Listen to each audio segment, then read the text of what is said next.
Hello and welcome everybody. Today we'll be taking a look at my Civic Si. Oh my god, do I love this car so much.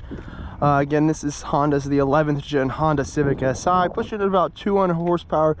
When it's actually dynos found out it makes about 210. But the whole part of this is that it's the improvement over the ELF-1.5 engine, a 1.5 turbo engine, and Honda's now included or improved the flywheel and made the turbo a little bit smaller, actually decreasing the amount of power of this car. Looking at the outside, excuse the mess of the bugs. We have this big front fascia, nice and like almost aggressive. It's like it's a little angry, but it's not like coming to get you. You got that signature red SI, that means sport injected, showing you that this does have some sporting capability in it. Moving on, you have the black wheels with the side skirts, which makes this look awesome and sleek.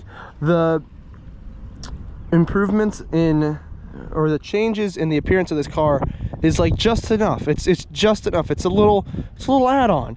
But you know, if you're just walking by, oh yeah, it's a normal Civic. Moving on to the tail of this car, you have this rear spoiler, which again, it's just a nice little, little rear just boop spoiler. Let's look onto the inside of the car. Moving on to the trunk here, you can just pop it open, and on the inside here, it's nice and big. You have plenty of space to put really whatever you want, and if you need more space, you can go ahead and grab these little levers and push those back seats forward. Moving over to the back seat, one of the most impressive parts about this car is, you need to unlock the John. Lock again. Getting in, there's plenty of room in here. You know, as you can see here, I'm about 6'3", 220 pounds. My knees fit, my head fits, and this is my driving position. That's fantastic. Moving on inside the car, what everyone's going to be doing with the majority of your car, not just looking at it, but driving the thing. Again, we have 3 pedals down there and a wiggly stick. Everyone loves a wiggly stick. It means that this car is a manual. Starting it up, putting our seatbelt in, we'll go over some of the interior features of this fine automobile. You have these wonderful seats, which are very comfortable. I will say my only complaint with them is being a bigger kind of dude, is that on longer drives I do feel a little just squished in the legs. But other than that, they're super comfortable. They are cloth with this very interesting red checker patterned material, and then you have SI on the top. On the door cards, you're gonna have that same checker pattern material on the side. You're gonna have a gloss black side panel, all of your standard window controls. You have your HVAC system, which as you can see are these little joystick looking things, which are a lot of fun. Moving over to the steering wheel, this is pretty much just the normal Honda steering wheel with some red leather, which is awesome. Moving into the dash, you have a half and half. It's more of a 2/3 and half, or 2/3 and a third kind of configuration. You have many different icons. You have for phone, music, as you can see here. You have phone, music, audio. It comes with a G meter, fuel and brake like amount, you know, if you're having 100% of the gas or 100% of the brake, which I think is kind of cool.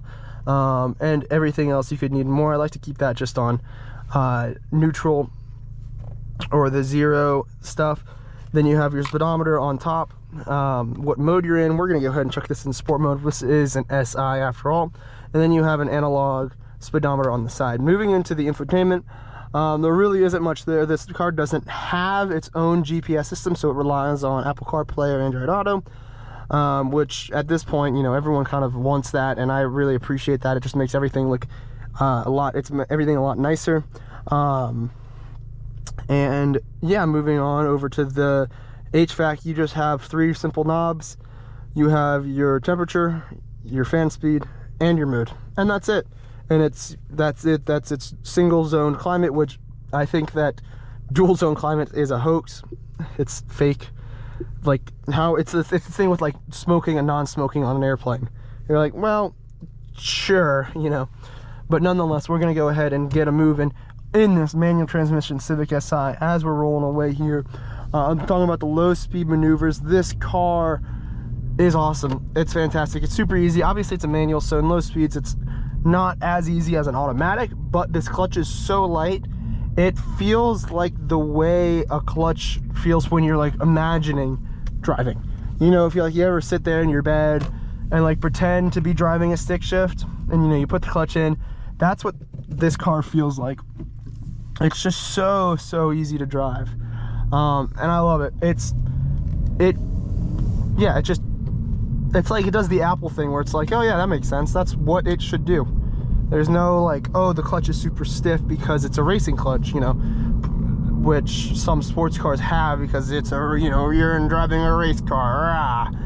But yeah, no, this thing is, it's just is perfect. I love this car, just as the, like, you know, the sport injected. It does its name exactly what as it should. Coming in here,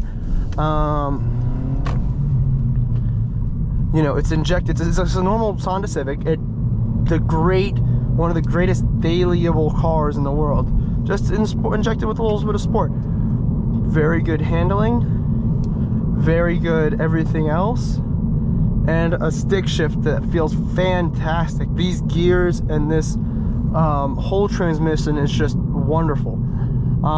It's super short, it's super notchy, it's amazing. The only issue that I have with it, and we'll show you guys here, is that first it's super short.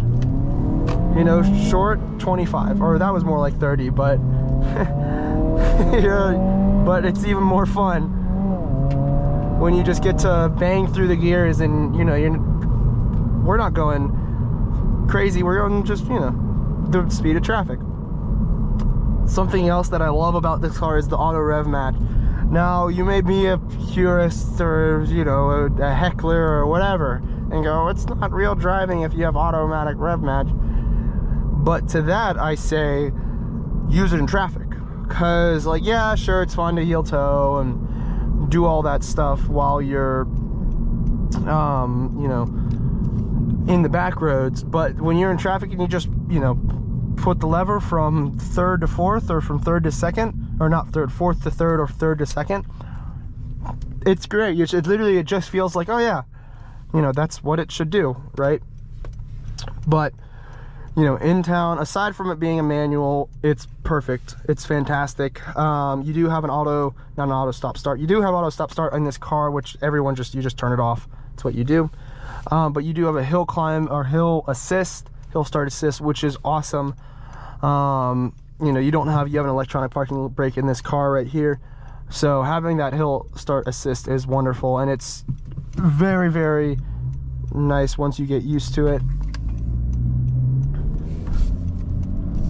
Talking about some of the highway comfort stuff here.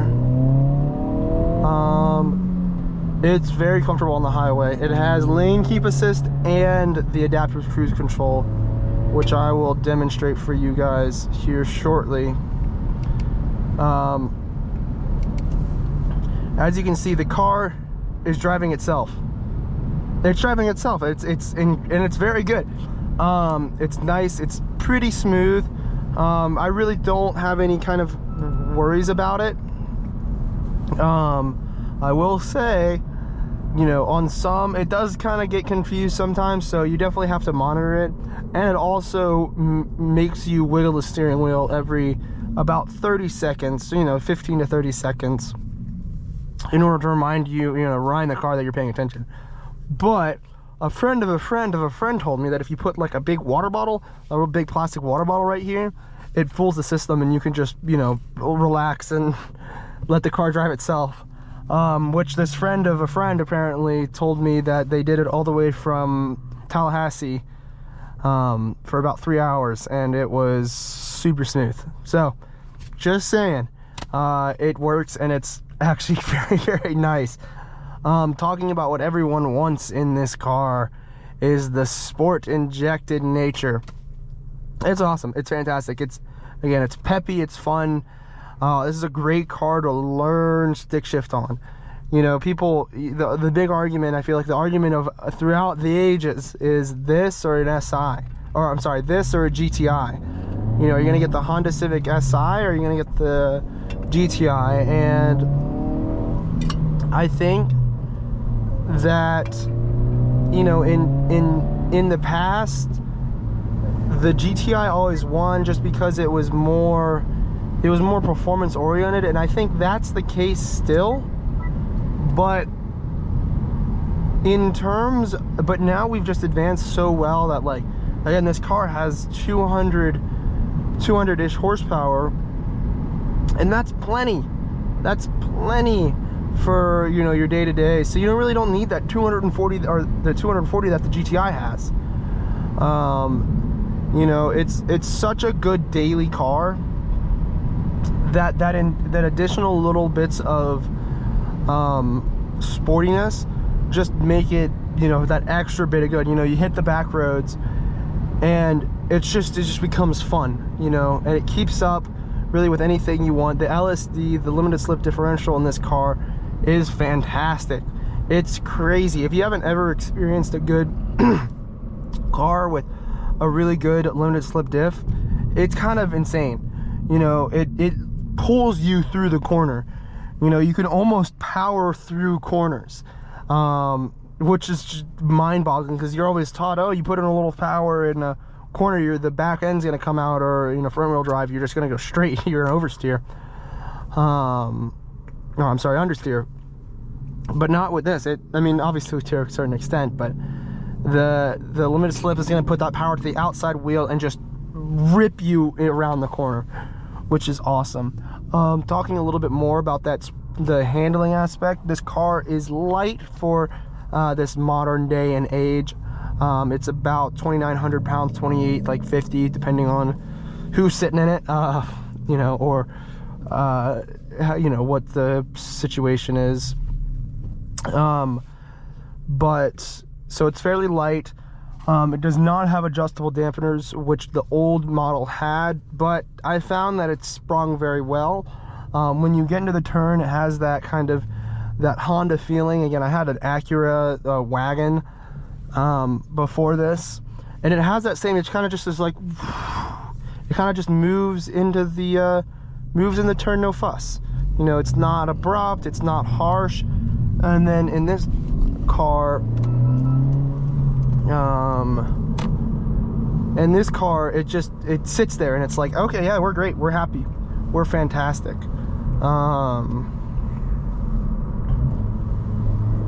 You know, it's nice. You have a little bit of body roll, but it's not like it's not a truck, it's not a soft SUV. You know, okay, we're turning, yeah, okay. And then it sits there, very awesome. I love this car. It does every single one of its jobs without compromise. You know, this is one of the least compromising cars, I feel. Obviously you can get nicer cars, you can get more comfortable cars, you can get faster cars, better handling cars, but for this price and for this car, everything is perfect levels. You know, like, yeah, maybe the normal Civic is a little bit more comfortable, but like, you take it on the back road, it's gonna be soft and like spongy and just bleh. But you take this on some back roads, fantastic. And then when you put it on the highway, yeah, it's a little loud, but you just crank up the tunes, put the lane keep assist and the cruise control on, you're golden. And yeah, well, I appreciate everyone for sticking along and watching with me today. As always, drive safe, fly safe, and if you ride motorcycles, ride safe. And I hope you like, comment, and subscribe, and we'll stick around to the next video. Thank you everyone so much for watching.